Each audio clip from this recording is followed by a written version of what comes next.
punso. Anong ginagawa niya? Patay na.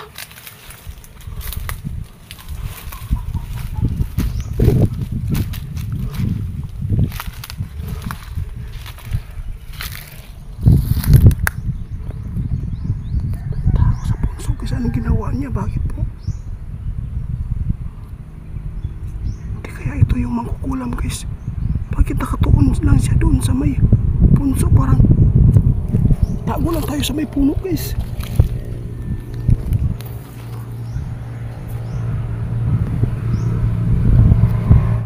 Update po tayo ngayon, guys. Bisitahin po natin ang ating mga kaibigan na duwende dito sa may mangga, kung wala po bang ginawang masama sa mga may-ari ng lupa dito. Kaya samahan niyo po ako ngayon. Magdala po tayo ng alay kasi gusto po nila ng biskit. Samahan niyo po ako, guys, na mag-isa lang po tayo dito. Sana walang saga. Balikan po natin, guys, kasi po gusto kong bigyan ng alay na biskit kasi ganahan daw sila, ani. Gusto po nila ng biskit. Kaya pinag-aagawan. Sana po ay walang kalaban dito kasi alas 12 po ng tanghali. Alam po natin, umuwi na yung mga nagtatrabaho dito.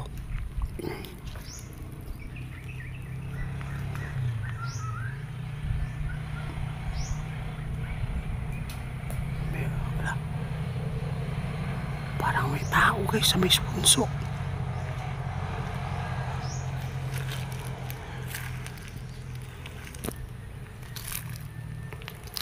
May tao.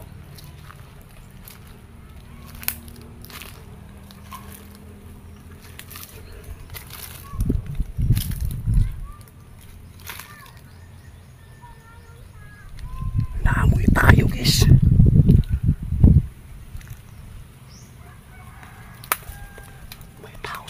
Anong ginagawa niya? Patay na.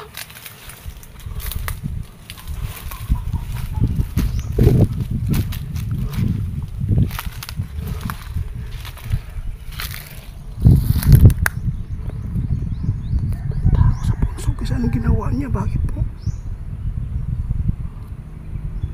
Hindi kaya ito yung mangkukulam, guys? Bakit nakatuon lang siya doon sa may punso? Parang tago lang tayo sa may puno, guys.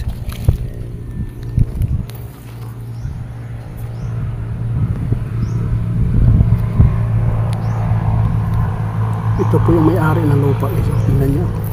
May masamang ginawa po siya doon sa may punso.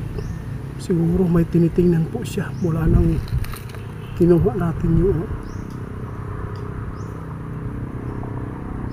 kawawa yung mga diwindi, guys. Ginagamitan po niya ng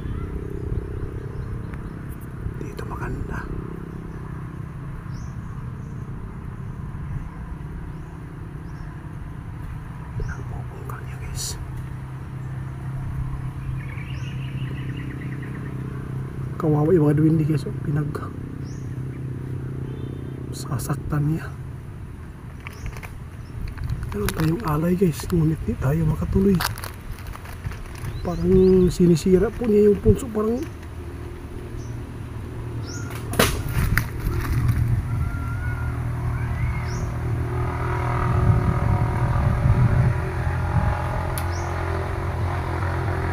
ano yun?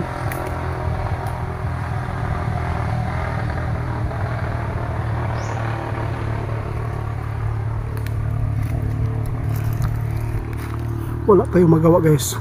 Panoorin natin kung ano pa ang gagawin po niya. Baka po si kaibigan natin duwinding din yung makapunta dito ngayon. Kasi lugi tayo dito. Lupa nila ito, guys. Baka mas lalo pa sila magagalit pag nagkita tayo dito.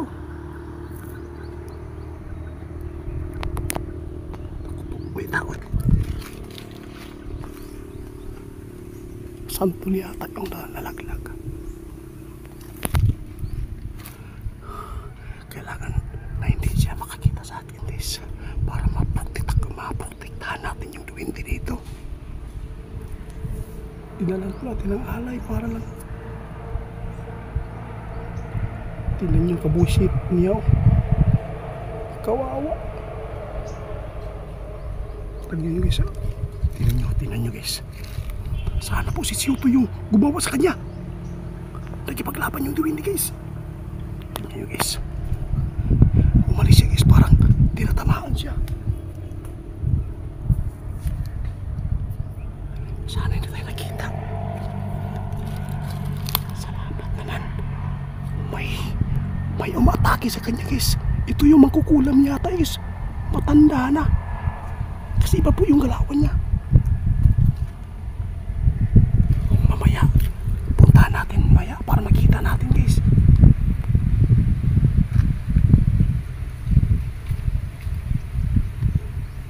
Hindi kaya yung narinig po natin dito na parang ng bato, baka po ayaw po ng duwende na tayo ay makapunta doon para hindi tayo makita, para hindi sila lalong magalit. Kaibigan, kung maririnig mo man ako kaibigan, ako ay humihingi ng tawad sa inyo. Kaya pumunta ako dito ngayong alas 12. Akala ko walang tao kasi po alas 12. Ting relax. Meron sana akong dala sa inyo. Kung maririnig mo man ako kaibigan, kung sa'yo man po yung nagpaparamdam dito, sana po marinig mo po niyo ang aking pakiusap. Patawad, wala akong nagagawa sa inyo para protektahan kayo. Pero maraming salamat kasi nakita ko talaga yung mangkukulam dito na parang tinulak siya, parang ginagamitan siya ng kapangyarihan guys. Sana po nakaalis na.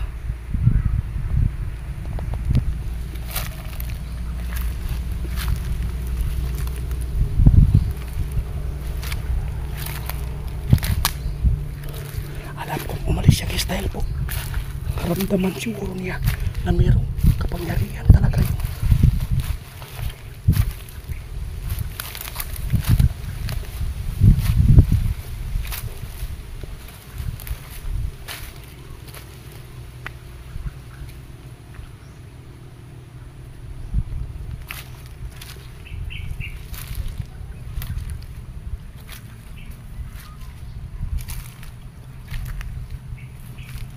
Nawala na.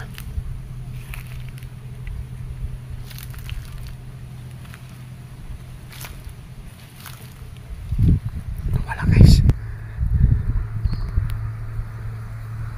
Nawala talaga guys. Sino kayang tumulong dito? Salamat Linyo. Maraming salamat sa protektan yung binigay po dito sa punso. Asan siya? Oo nga.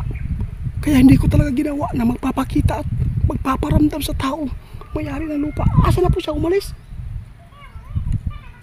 Guys, umalis po yung may-ari dito guys. Kasi po, Diyos na ko, salamat kaibigan. Pinagtanggol mo yung kaibigan dito. Kumusta yung kaibigan? Ano po bang ginawa po nila dito? Gusto nilang kulungin sa buti? Salamat sa pagdating nyo kaibigan. Grabe guys, napakabuting duwin dito guys.